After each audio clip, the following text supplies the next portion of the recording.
My name is Sarah Whitmore, and I'm 35 years old. For most of my life, I believed I was ordinary in the best way possible. I grew up in a quiet suburban neighborhood where everyone knew each other's names, where summer evenings smelled like freshly cut grass and barbecues, and where I thought life would always feel safe. I wasn't rich, but I wasn't poor either. I had parents who loved me, a decent education, and a soft, hopeful view of the world. I thought I understood love. I thought it was about sacrifice, about standing by someone even when things got hard. I thought loyalty was the highest form of devotion. And then, I met him. His name was Daniel Carter. When I was 25, Daniel was everything I thought I wanted. Charming, ambitious, and the kind of man who could walk into a room and make people pay attention without even trying. We met at a charity fundraiser in the city. I was helping organize the event for a friend's nonprofit, wearing a simple black dress and holding a clipboard. He was the kind of guest who didn't belong in the crowded banquet hall, too polished, too confident, too sure of his place in the world. He smiled at me, like I was the only person there. And in that moment, I fell for him. Within a few weeks, we were inseparable. He brought me flowers, left sweet notes on my car windshield, and told me I was different from any woman he'd ever known. 6 months later, he proposed. A year later, I was his wife. For a while, it felt like a dream. I moved into his beautiful home, a house with wide windows, hardwood floors, and a garden that bloomed with roses in the spring. I left my modest job at a publishing house because Daniel said, "You don't need to work. I'll take care of everything. Focus on making this house a home." I thought it was love. I thought this was what marriage was supposed to feel like. We'd have dinner parties where his colleagues would praise him endlessly. I'd stand beside him, smiling, pouring drinks, being the perfect hostess. He'd squeeze my hand under the table and whisper, "I couldn't do this without you." I believed him. But over the years, the cracks began to show. Daniel started coming home late. First with excuses about business deals, then without excuses at all. He stopped looking at me the way he used to. Conversations turned into monologues where he talked and I listened. Compliments turned into criticisms. "Why do you wear your hair like that? It makes you look older," he'd say casually over breakfast. "You wouldn't understand how complicated my work is." He'd snap when I asked about the finances. And slowly, I began to shrink. I doubted myself. I stopped asking questions. I tried harder to be what he wanted, thinking maybe if I just stayed patient, the man I married would come back to me. But that man never came back. Instead, he transformed into someone I barely recognized. The night everything shattered was colder than usual. I remember it vividly. I was waiting for him at the dinner table, the candles burned low, and the food was going cold. When the door finally opened, he wasn't alone. She was with him. Lila. Younger, flashier. She smelled of expensive perfume and wore a smile that said she already knew she'd won. Daniel didn't even bother with excuses. He poured himself a drink, walked into the living room with her trailing behind, and looked at me with a smirk. "You're useless," he said. His voice was flat, almost bored. Before I could even respond, his hand lashed out. The sting of his palm across my face sent me stumbling back, my lips splitting against my teeth. I could taste the metallic tang of blood as I fell to the floor. And then he walked out, arm in arm with her, like I was nothing. I sat there on the cold hardwood floor, my cheek throbbing, staring at the door they had just walked through. For a moment I felt so small, smaller than I'd ever felt in my entire life. But then, something shifted.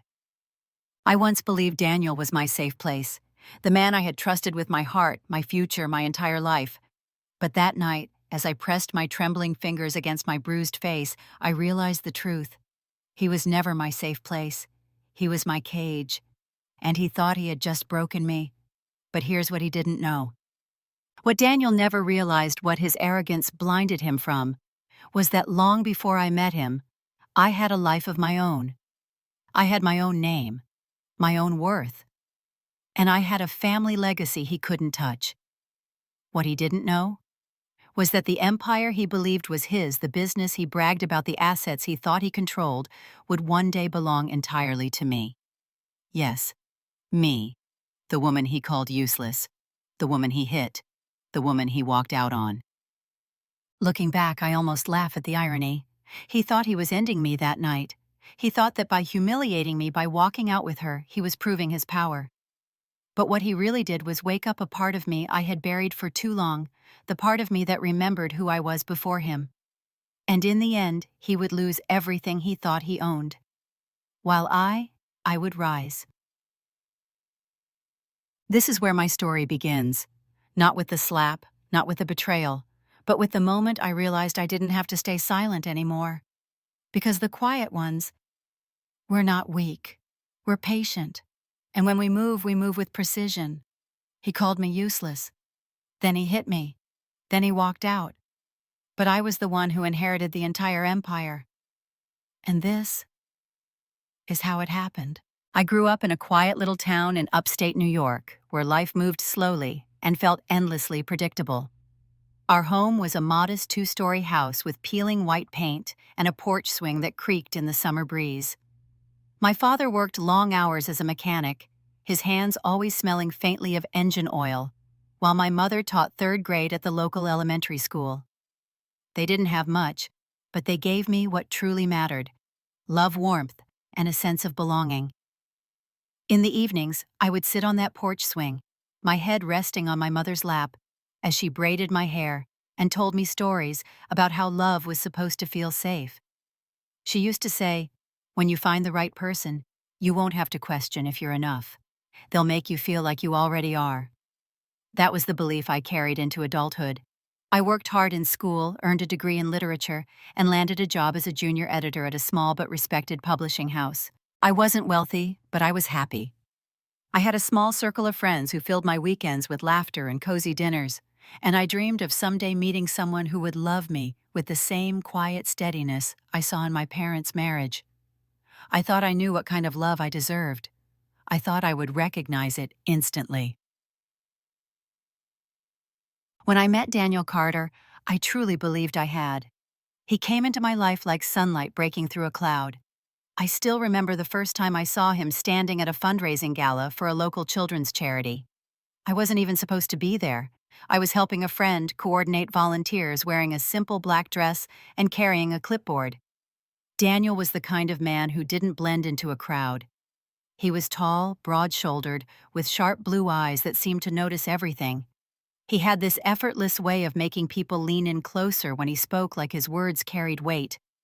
He walked straight toward me holding a glass of champagne and said with an easy smile, "I don't think we've met.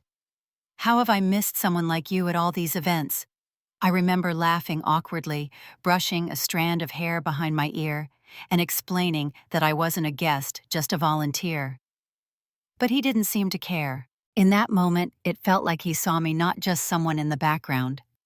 Over the next few weeks, he pursued me with a kind of determination that felt flattering and overwhelming all at once. Flowers appeared at my desk, sweet notes tucked into my bag when I wasn't looking. He called me every evening, even if it was just to say goodnight. I had never been treated like that before. Like I was precious, like I was the center of someone's world.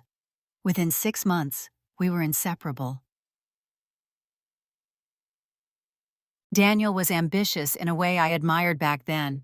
He owned a small but growing construction company, and he spoke about his business with a spark in his eyes that made you believe in his vision. He told me he wanted to build a legacy, something that would last long after he was gone. And I believed him. When he proposed, it was in the most romantic way I could imagine. A weekend trip to the coast, a private dinner under fairy lights, a ring slipped onto my finger, as he whispered, "I can't imagine a future without you." I said yes, without hesitation. We married in a small ceremony surrounded by family and friends. The church was decorated with white lilies, and when he looked at me at the altar, I thought I saw forever in his eyes. After the wedding, I moved into his beautiful home, a sprawling house with high ceilings and a garden that bloomed in soft colors during spring. For a while, it was everything I had dreamed of. In those early years, I truly believed we were building a perfect life together. Daniel encouraged me to leave my job, saying, "You don't need to stress about work anymore. Let me take care of you."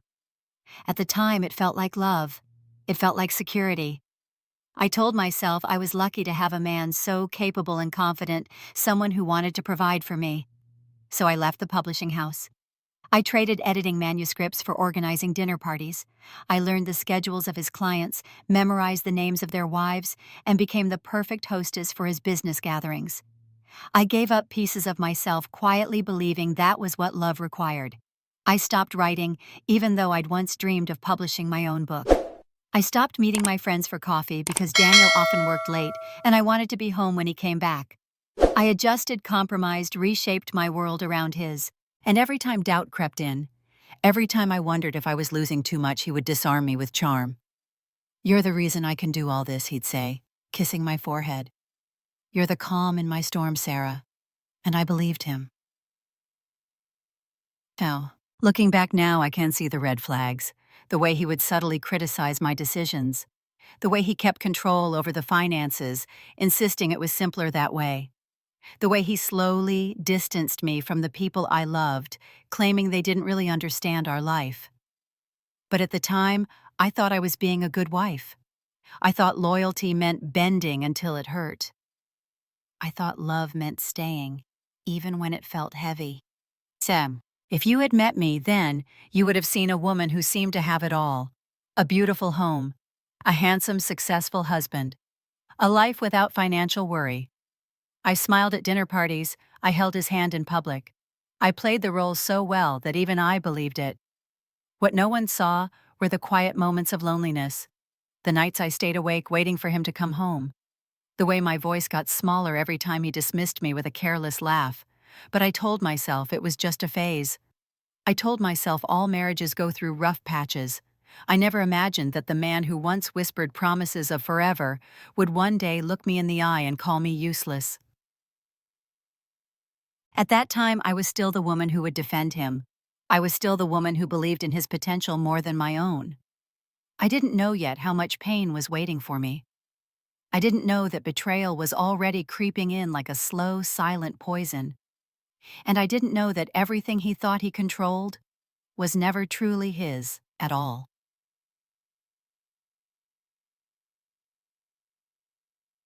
It's important for you to understand this part, the girl I was before everything fell apart, because the heartbreak wouldn't have cut so deep if I hadn't loved him so completely. And the betrayal wouldn't have felt like a knife if I hadn't handed him my trust with both hands.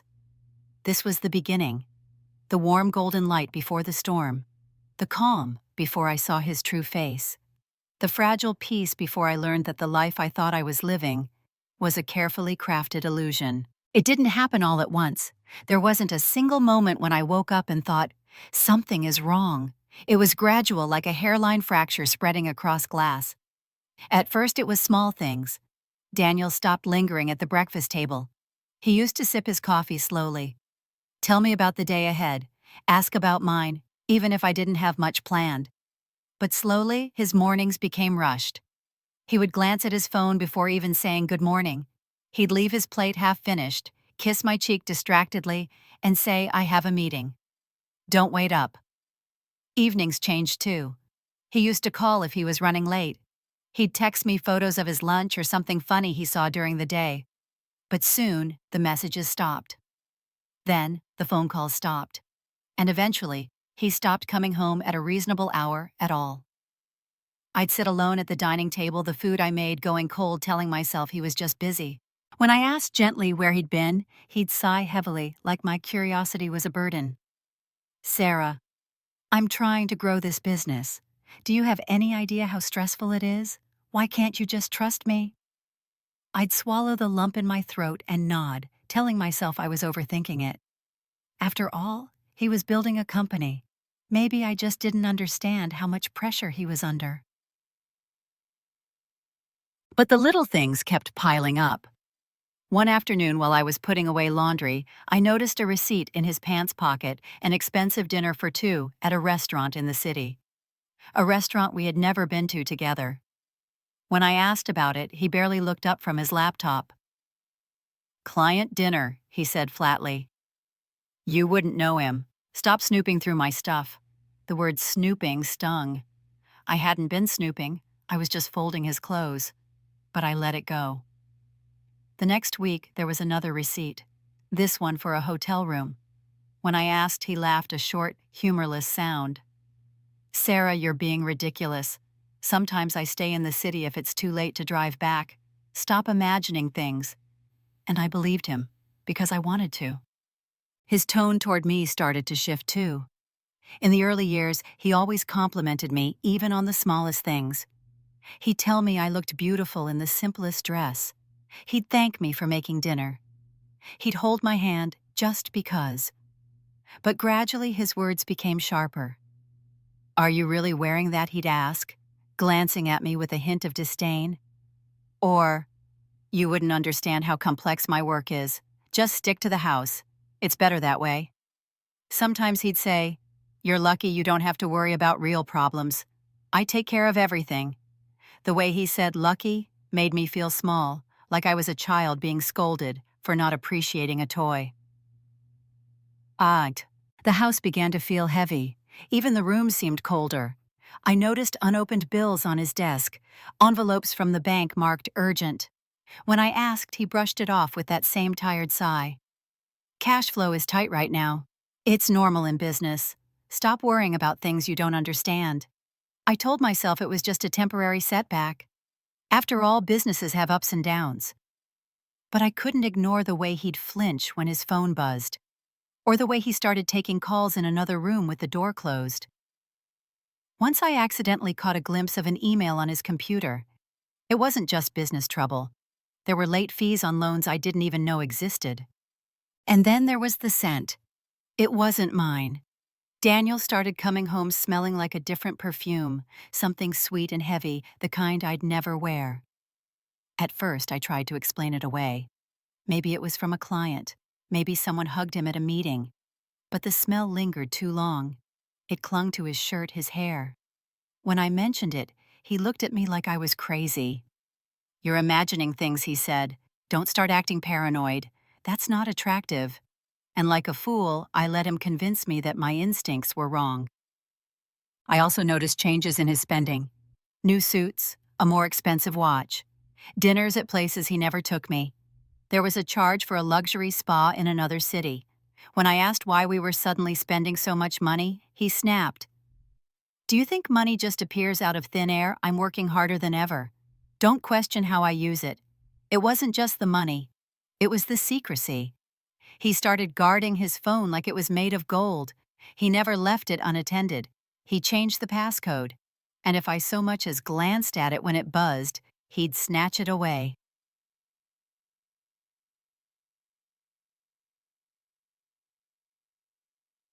One night, after he'd fallen asleep on the couch, I walked past his phone as it lit up. A name I didn't recognize flashed across the screen with a message that made my stomach twist. "I miss you already. Can't wait for tomorrow night." I froze. I didn't touch the phone. I didn't wake him. I just stood there in the dark, staring at the screen, until the message disappeared. And then I quietly went upstairs to our bedroom and lay in bed wide awake until dawn. Still, I clung to hope. I told myself it couldn't be what it seemed, that maybe I was wrong, that maybe if I was more patient, more understanding, things would go back to the way they were. Because admitting the truth felt impossible. If I admitted it, I would have to face the reality that the man I built my life around was no longer the man I thought I knew. But deep down I knew. I knew something was unraveling. I just didn't know yet how deep the betrayal went. And I didn't know that behind the cracks I was seeing there were entire hidden layers of lies waiting to surface. From the outside, nothing looked wrong. To our friends, we were still the perfect couple. He still smiled at me in public, still held my hand at parties, still called me darling when people were watching. But when the doors closed, the mask slipped. His eyes turned cold, his voice turned sharp. And my home, once filled with warmth and laughter, became a place I barely recognized. At this point, I still thought there was a chance to save it. I still believed he loved me somewhere deep down. I still believed he was just lost in the pressures of work, that maybe if I supported him a little more, he'd remember who we were. But I was wrong. So terribly wrong. Because what was coming next wasn't just distance. It wasn't just secrets. It was a betrayal so deep it would shatter everything I thought I knew. The first undeniable truth came quietly, almost deceptively simple. It wasn't some dramatic confession or an obvious slip. It was just one of those moments when the pieces finally clicked, and suddenly you couldn't pretend anymore. It was a rainy Thursday afternoon. Daniel had left for what he claimed was an overnight conference in the city. I had decided to clean the study, a room he'd slowly claimed entirely for himself. It had been months since I'd stepped inside. His papers and files were usually scattered across the desk in what he called organized chaos. As I began to tidy, I noticed an envelope lying slightly open on the floor, half hidden under the desk. It wasn't like the usual bills or letters we received. The paper was heavier, embossed with a gold crest. Curious, I picked it up.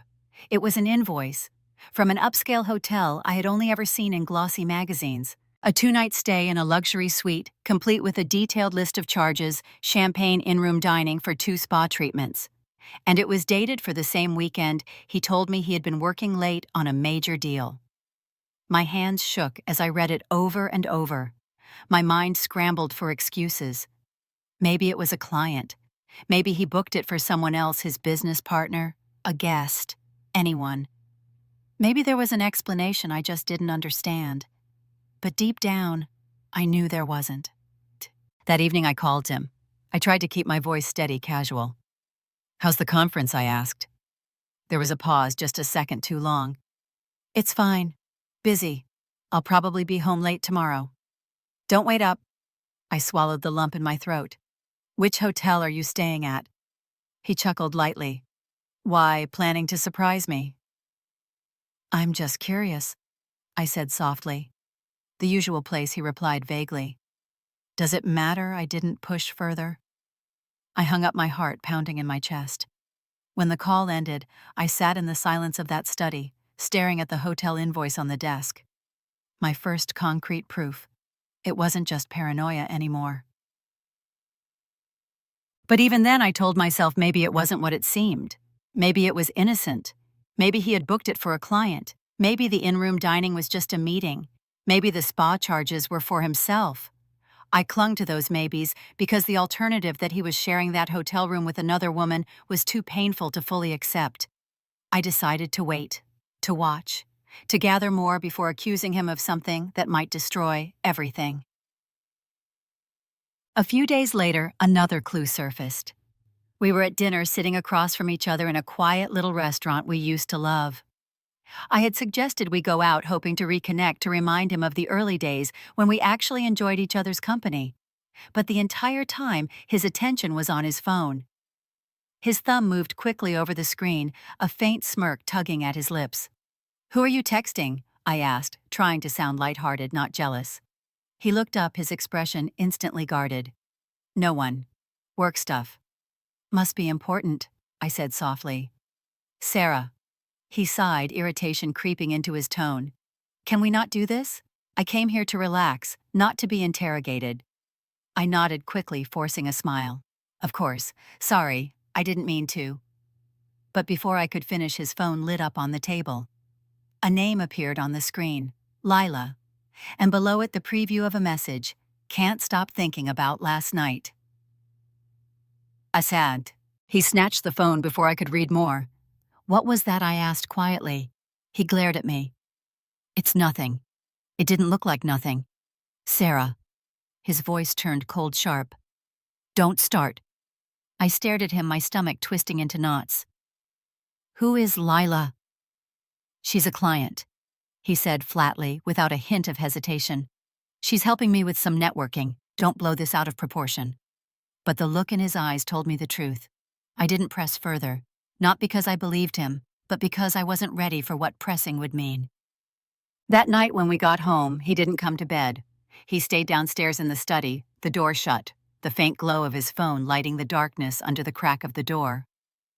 I lay awake staring at the ceiling, feeling the weight of a marriage I no longer recognized. The days that followed only confirmed what I already knew, but couldn't yet say out loud. I saw the way his lips curved into a soft smile when he read certain messages. I noticed how quickly he deleted them. He started wearing cologne again, the expensive kind he hadn't touched in years. He bought new clothes. He even started going to the gym, something he hadn't cared about since our honeymoon. He was becoming someone else, someone I didn't recognize. At the same time, the financial inconsistencies grew harder to ignore. I found another letter in the mail, this one from the bank.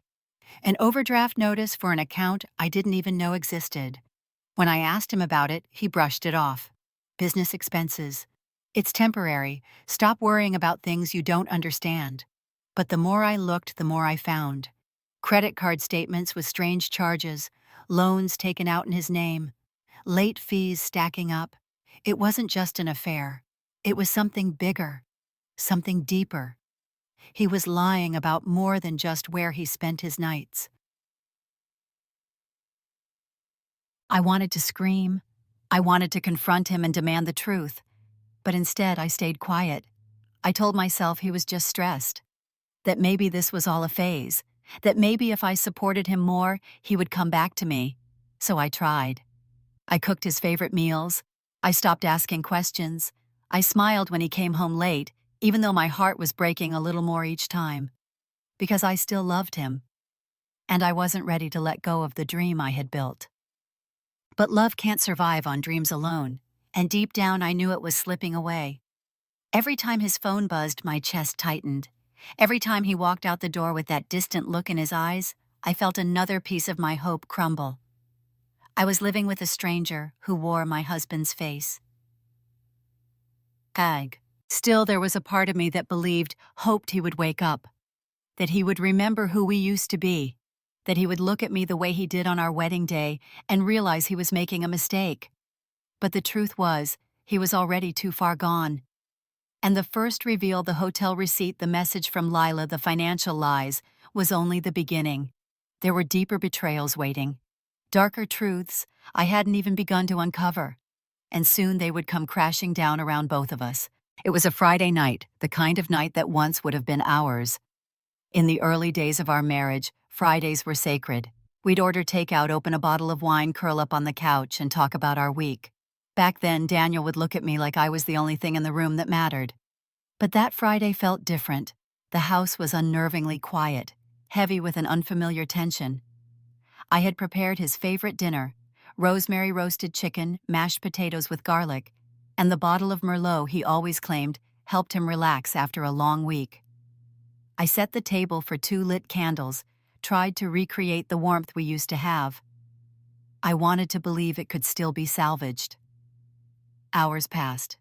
The food went cold, the candles burned low. My phone remained silent. When I finally heard the front door open, relief flooded me, quickly replaced by dread, when I saw he wasn't alone. She walked in behind him. Lila, the woman whose name I'd seen flashing on his phone. She was exactly as I had imagined, young, striking, polished in a way that made me feel painfully plain.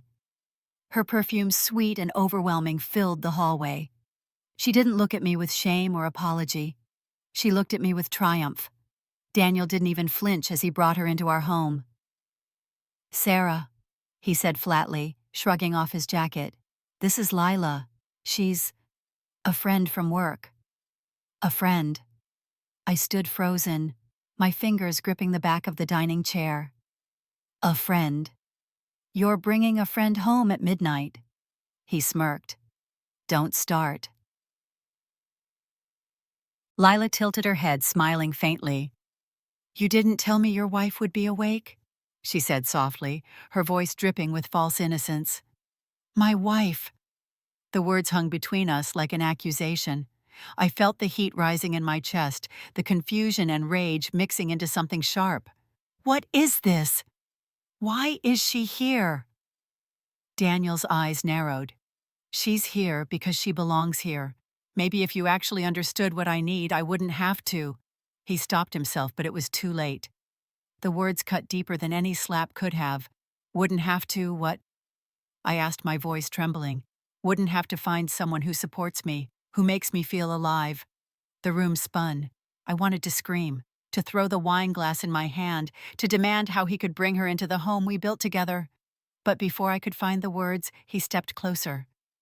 "Look at you," he said, his voice laced with disgust. "Standing there in that same old dress, in this same boring house, waiting like some pathetic puppy?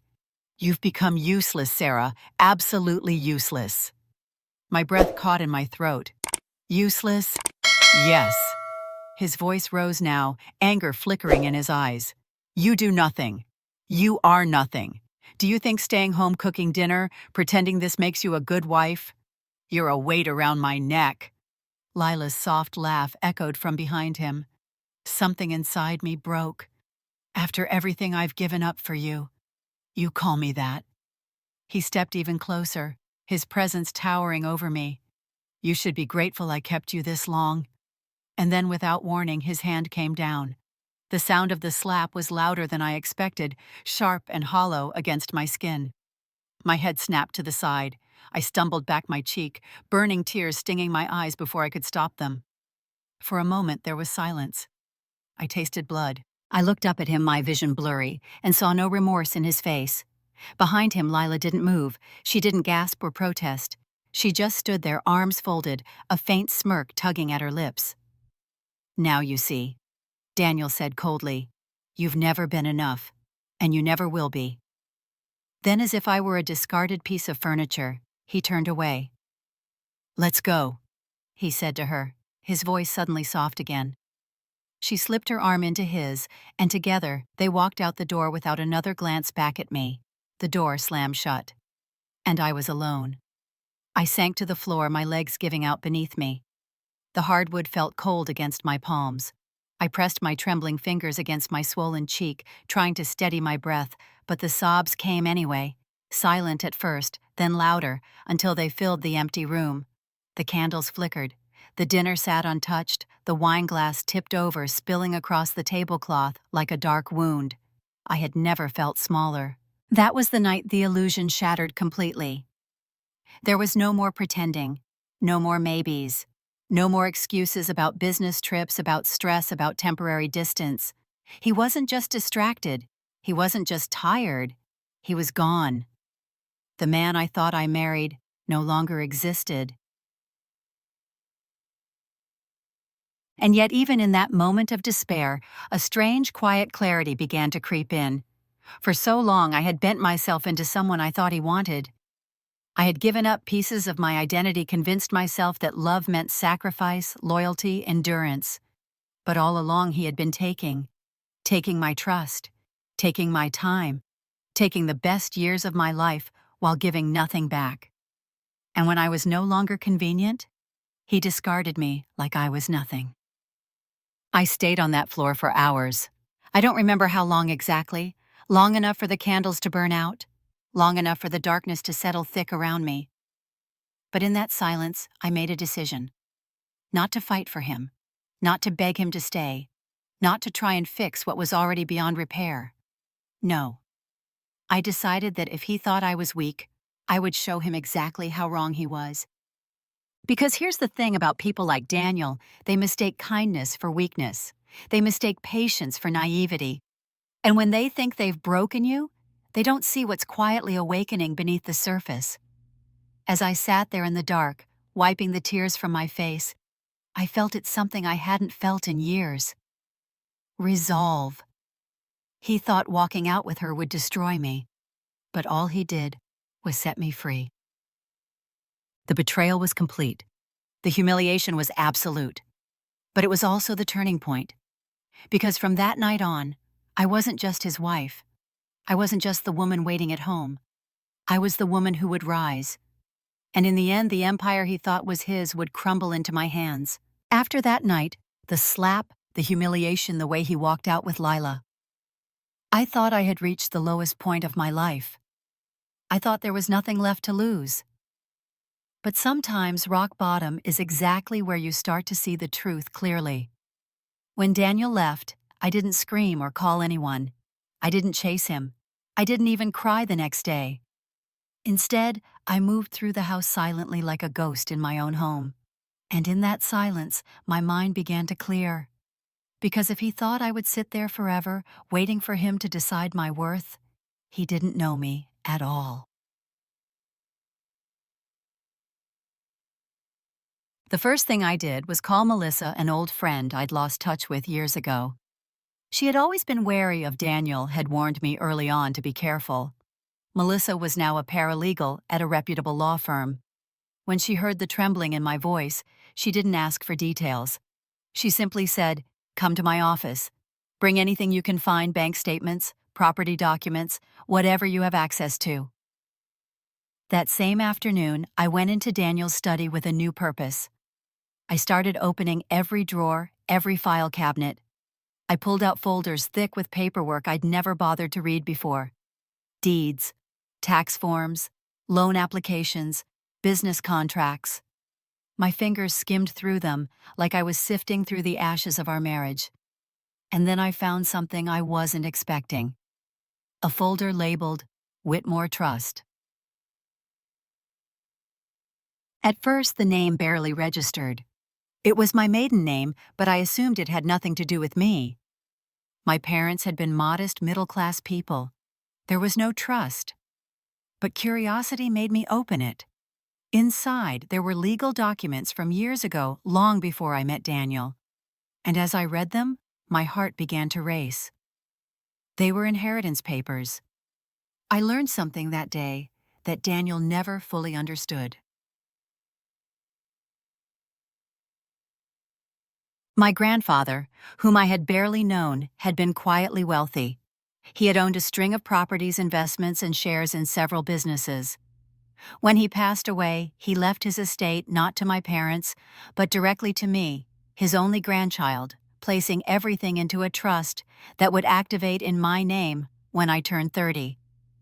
The trust held significant assets, including a controlling stake in Carter and Whitmore Development, the very construction company Daniel now claimed as his own. My name was on every major document, not his.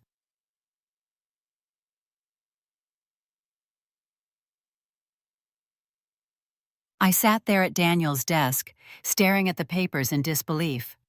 All this time, the empire he bragged about, the company he used to boost his ego, the wealth he flaunted in front of everyone was only his in name. Legally, the core of it had been mine all along.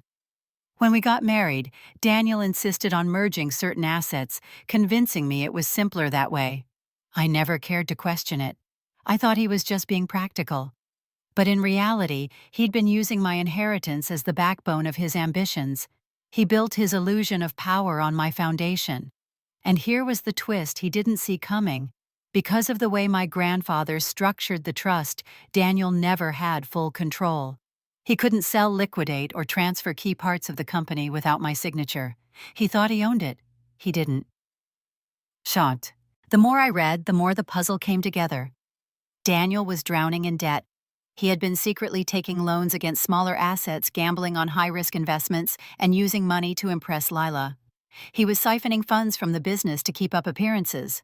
But the big pieces, the major contracts, the properties with actual value, the majority shares, were untouchable without me. And now, with Melissa's help, I knew exactly how to lock him out of everything. Melissa's face lit up with a mix of shock and grim satisfaction when I showed her the documents. "Sarah," she said slowly, "do you realize what this means? He can't touch the trust. He can't touch the primary business assets. If you want to, you can cut him off completely. Legally, he's nothing without your consent." I sat there in stunned silence for a moment. "So, all this time?" "Yes," she nodded. "All this time, he's been parading around like he owns an empire that never actually belonged to him." I laughed then. It was a hollow, disbelieving laugh, but it was the first time I had felt even a flicker of power in weeks. Daniel thought he'd won. He thought leaving with Lila, calling me useless, would leave me broken. But he didn't know the ground he was standing on was never his to begin with. Over the next few days, I worked with Melissa quietly. We transferred full control of the trust back into a private holding, securing every asset. We froze joint accounts. We filed a motion to review the company's finances under suspicion of fraud. And I signed a temporary management agreement, handing oversight of the key contracts to a neutral trustee, effectively stripping Daniel of operational control. All of it was legal. All of it was airtight. When the dust settled, Daniel would find himself locked out of his illusion. I didn't tell him. I let him keep living in his fantasy, thinking he was untouchable.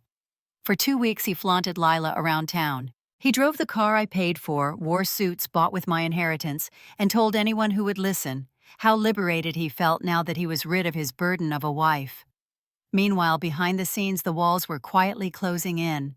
The first blow came in the form of a notice from the bank. Without my signature, his pending loan renewal was denied. His line of credit was frozen. Suddenly, the money he thought would always be there was gone. Then came the company board's emergency meeting. They informed him that due to legal restructuring, his access to key accounts was suspended pending review. And finally, a courier arrived at his office with a formal notice from my lawyer. Effective immediately, I was asserting my rights as majority shareholder of Carter and Whitmore Development. The news spread fast. Within days, Daniel's business partner called me stunned, apologetic, and eager to work with me instead. The board members who once bowed to Daniel's charm quickly shifted their loyalty. And Daniel, he was blindsided. He tried calling me at first angry, then confused, then panicked. I didn't answer. Meanwhile, Lila started to notice the cracks. The lavish dinners stopped. The weekend trips disappeared. His credit cards began to decline. The man who had promised her the world suddenly looked ordinary. And just like that, her interest in him faded. It was poetic. The very empire he used to impress her to make himself look powerful had always been mine. And by trying to destroy me, he had unknowingly destroyed himself. The night I learned the full truth of my inheritance was the night I stopped feeling like a victim. I realized I didn't need to fight him in the way he expected. I didn't need to scream, to beg, to argue. All I had to do was quietly stand on the truth that had been there all along. He thought he could erase me, but in the end, he had built his entire illusion on my name. And when it all came crashing down, there would be no one left to catch him, not me, not Lila, no one. The day I chose to reclaim my life, it was calm and strangely quiet. No dramatic soundtrack, no explosion of rage, just a steady, deliberate rhythm to each step I took. For weeks I had moved silently, gathering documents, signing papers with Melissa's guidance, securing what was mine. And now the last piece of the puzzle was ready. The divorce papers. Alongside them was the protective order that would bar Daniel from the house and any attempt to harass or intimidate me. There was also the official motion to remove him from any remaining decision-making roles in Carter and Whitmore Development. Melissa slid the final stack of papers toward me in her office. "This is it," she said softly. "Once you sign, it's all in motion." I picked up the pen. For a brief moment, I hesitated, not because I wanted him back, but because I was grieving the version of myself who had once believed in him. Then I signed. Each stroke of ink felt like a cut through the chains I didn't even know I'd been wearing. It was done.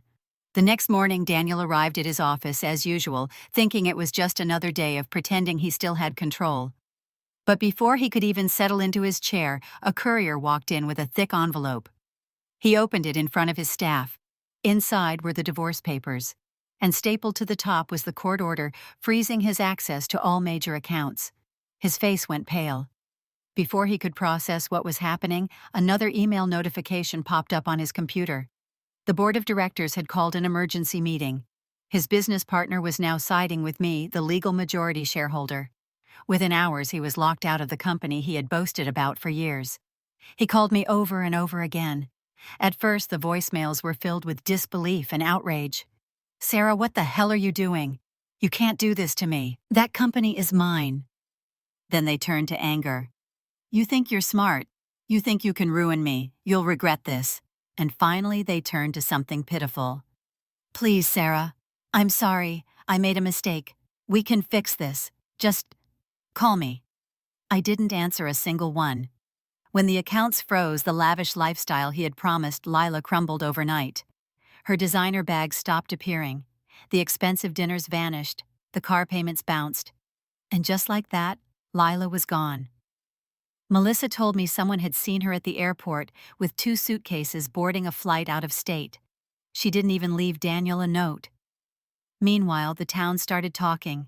The whispers about Daniel's perfect marriage had already shifted to whispers about his affair.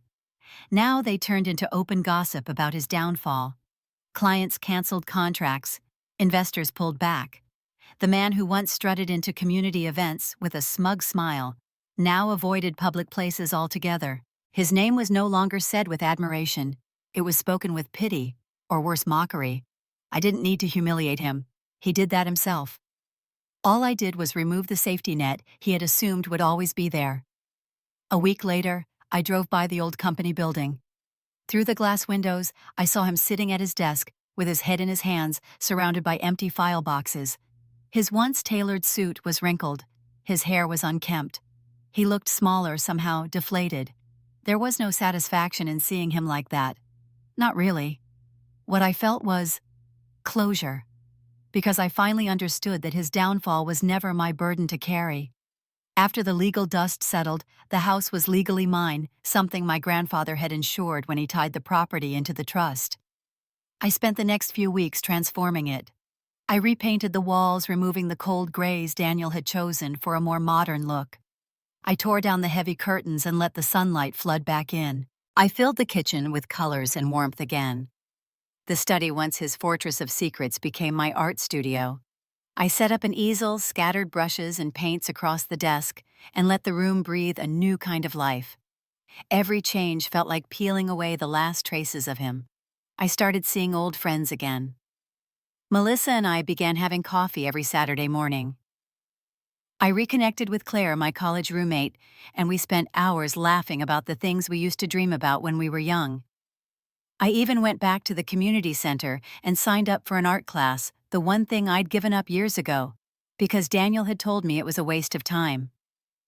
It was in that class that I met people who didn't care about my past, people who saw me for who I was now.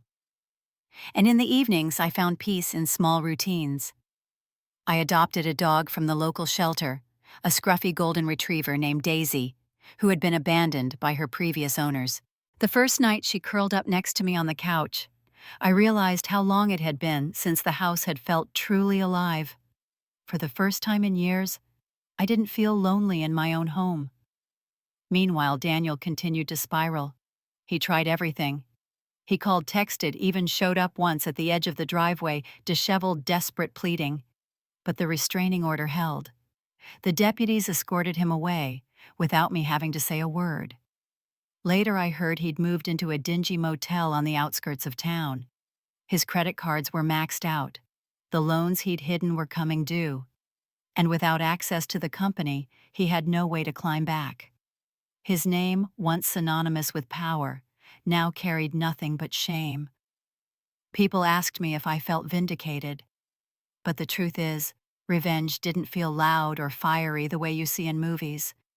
It felt quiet, almost soft. It was the peace of knowing I didn't need to hurt him to win. I just needed to stop holding up the illusion he'd built. When I finally let go, he fell on his own.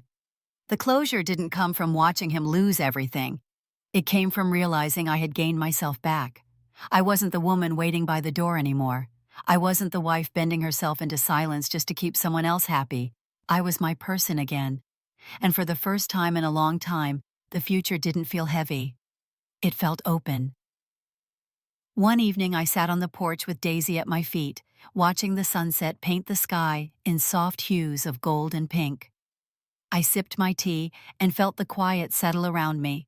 Not the suffocating quiet of loneliness, but the comforting quiet of freedom. I thought about Daniel then, just briefly. About how he called me useless. About how he thought leaving me for someone younger, shinier would give him more power. But all he really did was expose himself. Because in the end, the empire he tried to claim, the life he tried to build on, lies it was never his to begin with. And now, it was mine. Truly, fully mine. He lost everything: money, status, the mistress who left him the moment the funds dried up. and I gained everything: freedom, clarity, and a life that finally belonged to me. That was the real victory. I used to think the worst thing that could happen was losing him. For so long, my entire identity was tied to being his wife. I thought my worth was measured by how well I supported him, how much I sacrificed to keep our marriage afloat. I believed that if he left me, I would have nothing. But I was wrong. Losing him didn't leave me empty. It made room for me to find myself again. In the months after everything unfolded, I began to see my life with fresh eyes. I realized how much of myself I had buried to keep him happy. My hobbies, my friendships, my ambitions, they had all been pushed aside for a man who never truly saw me. I had been living in the shadow of someone else's dream, forgetting that I had dreams of my own. Taking back the company, the house, and the legacy my grandfather left me wasn't just about revenge. It was about reclaiming what was always mine, not just the assets, but the sense of dignity and autonomy I had allowed him to strip away. And as I rebuilt, I understood something deeper. True. Strength is often quiet. It doesn't scream, it doesn't seek attention. It just endures, waiting for the right moment to rise. I no longer think of Daniel with hatred. Hatred takes too much energy. It keeps you tethered to the person who hurt you. And I don't want him to own another piece of me, not even in my thoughts. Now when I think of him, it's with a strange sense of gratitude. Not for the pain, not for the betrayal, but for the clarity. Because if he hadn't tried to break me, I might never have realized how strong I truly was. These days my life is quieter, but it's mine. I spend my mornings walking Daisy along the tree-lined streets, sipping coffee as the world slowly wakes up. I've started painting again, filling canvases with colors that feel alive, vibrant, unapologetic.